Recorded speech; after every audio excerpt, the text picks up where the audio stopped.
Hello, lords and ladies of the realm. My name is Emily Sophia, and I'm going to be walking you guys through the latest episode of Game of Thrones. So we are on Season 4, Episode 4? Is that right? Are we already halfway through the season, almost?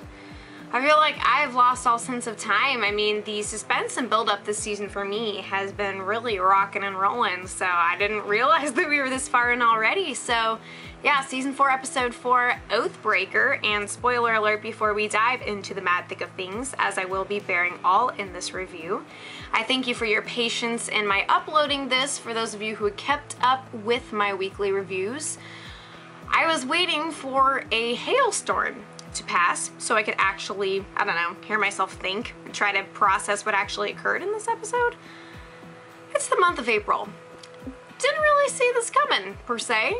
I mean, they said that winter was coming, but I thought that we just got out of it. So here I am, but at any rate, I'm talking to you people, and you guys came here to hear what I thought about Game of Thrones. So let's do exactly that. And I apologize for any mispronunciations of names. I'm trying real hard for you guys to make sure I say everything right and touch on everything right. Fill in the gaps that I inevitably leave. That's what makes all of this fun, is that you guys get to respond, and I will respond to whatever comments I possibly can, and with as much detail and energy and vitality, because that's what I like to do. So let's break this down. I really enjoyed tonight's episode. It took some subplots that were previously less interesting or less magnetizing to me and really brought them into the limelight. Namely, what's happening with the, I almost said the fourth wall, the wall. Because previously, I mean, I've been enjoying the most what's been happening at King's Landing, simply because the political intrigue has been on fire of late, and that is the stuff that I like to get my hands dirty in. Now, of course, we see there's a couple different plot lines that are converging as Jon is heading over to Craster's to take out the mutineers, who of course are basically lying in wait for pretty much anyone who isn't part of their system. And there's a lot of people who continue to have it out for the Starks. I mean, pretty much Game of Thrones is like, we have Season 1, and we've been playing 52 card pickup with the Stark family pretty much since the get-go. Of course, we've got slightly less than 52 cards that we're dealing with, but each card is of immense weight, and we're pretty much sitting here, teeth chattering, fetal position rocking, hoping and praying that some Stark might just make it out alive from these very stark circumstances, okay? So we've got Locke, who's following Jon and company out to the mutineers at Craster's, and he's got a completely different agenda, being that he is the henchman for Bolton and Ramsay Snow. They're trying to make sure that they can dominate, get the monopoly on the north, and of course they're seeking out Brienne in that process. Being that, as far as they know, he's one of the runners up for Winterfell. And they've pretty much got to secure their assets, make sure that they can oust from potential power anyone who is looming in the picture. Sansa's out and about. We haven't seen what's going on with Arya lately, but she and the Hound are heading to the Eyrie, I believe. Is that how you pronounce it? At any rate, so we got Locke, and we've got Jon, and we've got Brienne, and we've got Mira and Jojen, and they end up in the clutches of the mutineers trying to go get Ghost, and of course don't forget Hodor. I was so excited to see him, and I wasn't less excited to have his presence reinstated in the picture here.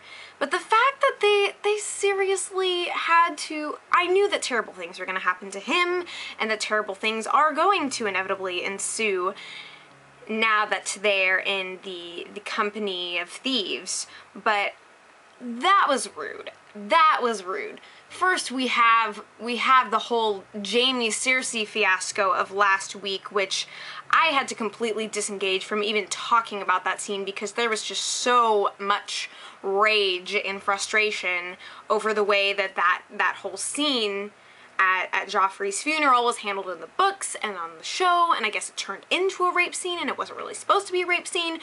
It was going to be messed up pretty much whichever way you toss the cookie, but toss the cookie, that was that was a weird turn of phrase, whoops. But anyways, we have that scene, and then we have Hodor getting messed with, and then we have babies being given to the undead.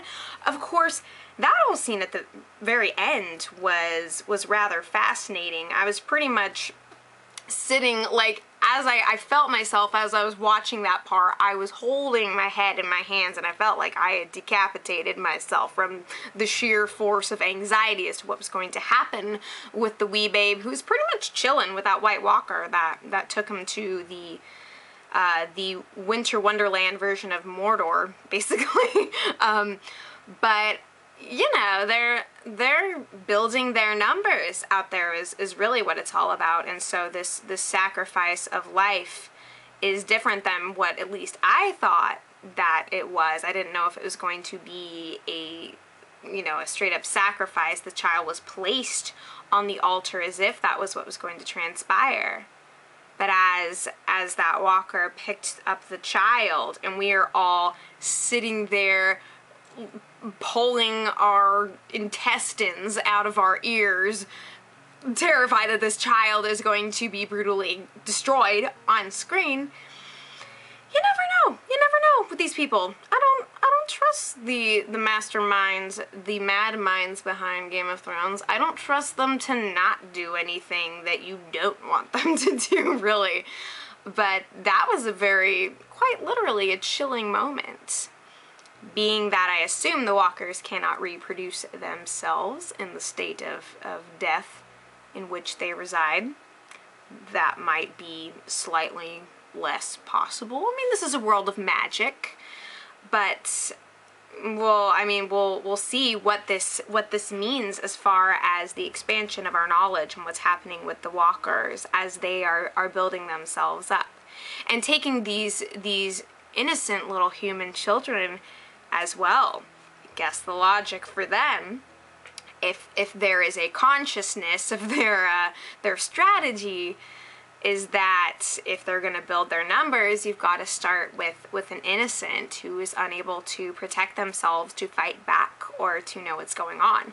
I mean, maybe I'm overthinking that whole situation, but I don't know. At any rate, so like I was saying, there was the convergence of several plot lines that were grabbing me less, and that in their convergence, in the way that everything is intertwining, it's made it more exciting. There's much more at stake as Jon is going to confront the people who have his brother, and all the power plays that are inevitably going to ensue, and the intrigue and the sabotage and all that jazz. So I will start from the beginning now to kind of work our way through everything else that I haven't mentioned yet. So we start off with the glorious victory, yet another to put in the history books of our dear Dany girl.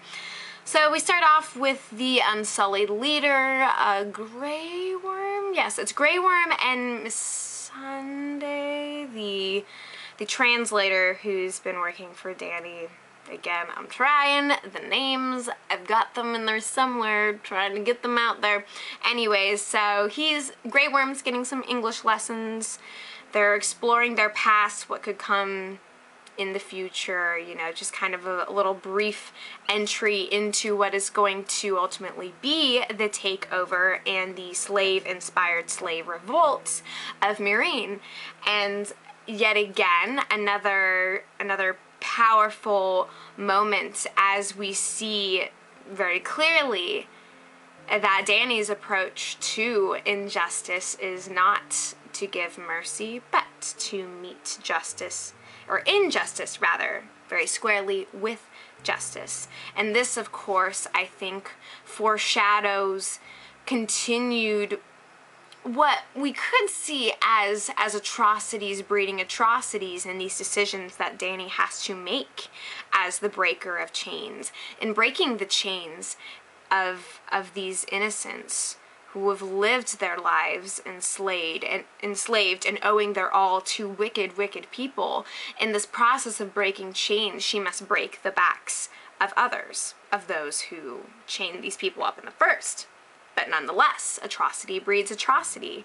And so while I dare say that pretty much all of us are in the game with Dany and we're ready to see her take over the world however she sees fit, I have to say that I found slightly unnerving the mass crucifixion scene that inspired after the slave revolt. And as she's standing atop the tower with her banner waving high in the sky and that massive pan out, you know, we're zooming and zooming out and we just see the magnitude of what Dany is, what she's going for. And it's crazy, you know. So, and we see that she definitely is following that little heart of hers. Less of the dragons this time around, but again, this is more the focus on another liberation and what the fallout from that will be. We're gonna see. You know, because the Unsullied and the rest of Dany's army, as they come in to free the slaves who are hotly debating among themselves what this is going to lead to, you know, essentially their deaths, no matter how glorious Dany may see her cause, they know how these insurrections tend to go. But then they are met with this totally new ideology that they must free themselves. Basically what Dany had told the Unsullied when she released them as well. And yet they say, you know, that if they're to come into her army, they don't have the experience, what can they bring? But they're given the means to the end, and then Dany sees that the old regime is dead, and long live freaking hers, okay? So we'll see what's gonna happen in that department. Victory upon victory upon victory. It makes me nervous that there is something else more sinister to come. So I'm nervous to see what exactly that's going to be. At any rate, we then see that Bronn and Jaime continue their practice. And Bronn plays a little bit of a dirty trick, you know. It's the kind of classic "why you're hitting yourself" trope. I thought that was hilarious. I appreciated that moment. And in the process of kind of winding down from that embarrassing situation for Jaime, they talk about Tyrion. Jaime's neglected to see Tyrion yet, and ultimately Bronn poses a challenge to Jaime, saying, "Hey, are you gonna fight for him now after all the confidence that he's put into you in the past? Why are you sitting on your ass cheeks like this? You know, time is of the essence, and if he really feels that Tyrion is not deserving of his vengeance or of Cersei's vengeance, then he's got to be the one to step in the picture and figure something out, okay?" So then Jaime does finally see Tyrion, tries to console him in the fact that, well, hey, I've been there, buddy. They've kind of got a sense of camaraderie, which isn't really of great comfort to Tyrion. But hey, at least the guy's trying. And you know, I just have to say this in light of what occurred last week with Cersei and Jaime and the sort of interruption, rather dramatic interruption of Jaime's whole redemption plot line. I have to say that in spite of myself, I really found myself getting back into his character uncomfortably, being that the rape last week, and that's still pretty fresh in all of our memories, I think, but it doesn't seem like that's something that's going to be directly addressed by the show. And again, I don't want to get too far into that, because it's just so messed up on so many levels, but it seems as if they were trying to make it such that Cersei was to consent in the end to what Jaime had done off screen. That's what I was kind of hearing from little clips of interviews that I saw. I don't freaking know. I want to just forget it, and I can't. And I just have a really uncomfortable relationship with the way that that scene was dealt with and kind of the way that I'm supposed to view Jaime's character now, because he seems to be sort of back on this path of nobility of sorts, but you know, that memory's still pretty crystal clear, so I don't know. I don't know what to think. It's the whole just atrocity universe that we're dealing with. Nobody's set in obsidian black or dove white, you know. This is pretty much what we're dealing with. We have to take these characters for everything they are and be really uncomfortable and challenged in that process. So that's what I'm kind of taking away from it.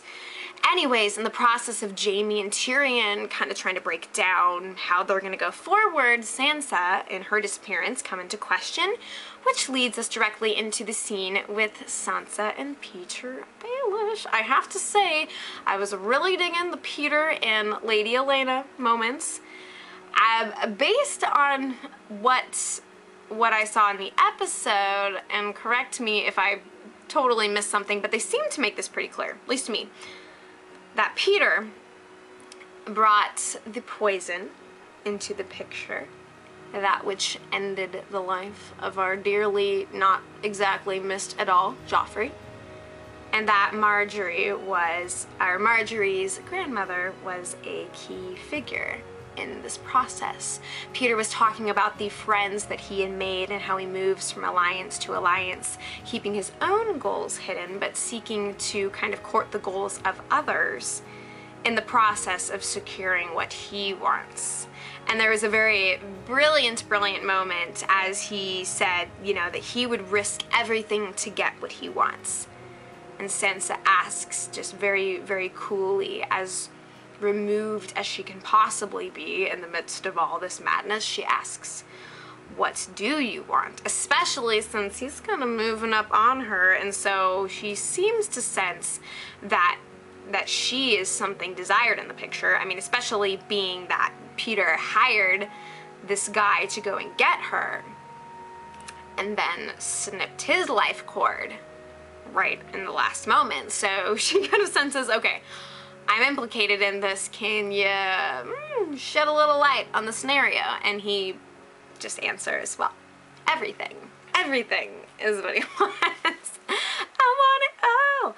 But anyways, so I think that he has now an alliance with the Tyrells, and then the Tyrells' goals with the Lannisters are as of yet unfolding. So he talks about the strategy in what he had with the Lannisters while he was still in their company, and then the baton of intrigue is kind of being passed to the Tyrells. So I'd actually posed last week, I think, that I was guessing that Tywin was involved in what happened with Joffrey, just because of his nonchalance about getting Tommen ready for the throne, and how it seemed like he was entirely way too okay with what transpired, but he's kind of a stoic guy as is, so that theory seems to be kind of blown out of the water, but it was fun to entertain a different thought. So, Lady Olenna, I tip my hat to you.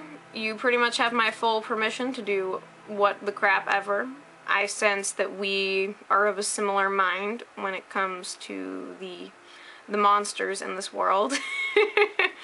Yeah, so we kind of transitioned lively from the scene with Petyr and Sansa to what's going on with Olenna and Marjorie. Now, Marjorie's become a really interesting figure because I felt that she had some kind of concept or some idea of what transpired with Joffrey when I was originally supposing that the Tyrells were the powerhouse behind the assassination. But of course, she really seems to play, she seems to be naive to the situation, as Olenna's kind of brushing it off and saying, don't worry about all that messy business, you do what you need to do. And so we see what it is shortly after, what it is that Marjorie is to do in the situation as they continue to infiltrate the Lannisters. And while Cersei is distracted and getting crunk in the midst of her misery, so I guess less of the crunk, more of the misery, all of the alcohol. So this gives Marjorie the opportunity to sort of weave her way into things and into the bedrooms of minors.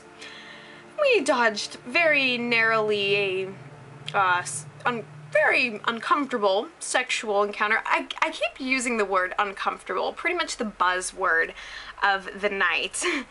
And then we very quickly go to a training scene at the wall, just to kind of interrupt what's going on at King's Landing. Jon seems to forget his status as steward, and the acting commander, he's got his panties in a bunch because he is sensing his lack of popularity amongst the masses. Jon is definitely throwing a wrench in his schemes of achieving any kind of power. So he's pretty much advised to let the mutineers take Snow. Snow meets Luck, and I have to say, I noticed this earlier, Luck reminds me so much of the six-fingered man from The Princess Bride. You know what I'm saying? I think it's that beard. He's got the hair, and so there's part of me that's like kind of into him, kind of totally despising him because he reminds me of somebody else from one of my favorite films of all time. It gets complicated. It gets complicated. So we go back to what's going on with Cersei. She, you know, everybody talks about drinking games, pretty much play with any show. And really, when it comes to Game of Thrones, just take a drink or take a shot every time that Cersei does. Just mirror her monkey see, monkey do with this little lady and enjoy the hangover the next day. And I mean, honestly, I don't like Cersei as a character, but at the same time, I dare say that her course of action is kind of sort of really justifiable.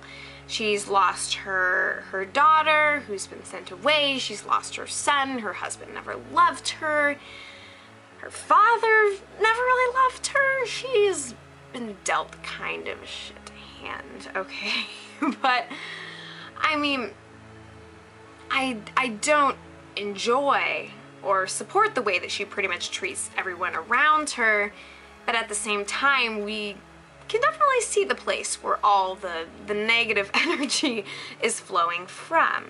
So she basically tries to make Jaime choose between love and duty, and she rubs a hell of a lot in his face. So he is to keep this oath to protect the Stark girls, and yet at the same time he also doesn't want to throw Tyrion any further under the bus than the poor guy already is. Cersei supports neither of these actions, so she pretty much tells Jaime to go kill Sansa, to go end this, to do something that she wants. And his response to that, we see later on, is to charge Brienne with the care of the Stark girls as he tries to figure out what his role is here at King's Landing. And then, of course, also between that scene, we see Marjorie's bedroom encounter with Tommen. I have to say, that forehead kiss is getting some experience points up in this business. That was a creepy and also kind of enchanting scene, just because of the energy that Marjorie brings to every moment. She is the ultimate manipulator, and everything that she does is coated in 1,000 sumptuous layers of sugar and honey. And whatever she's bringing, we just don't see coming.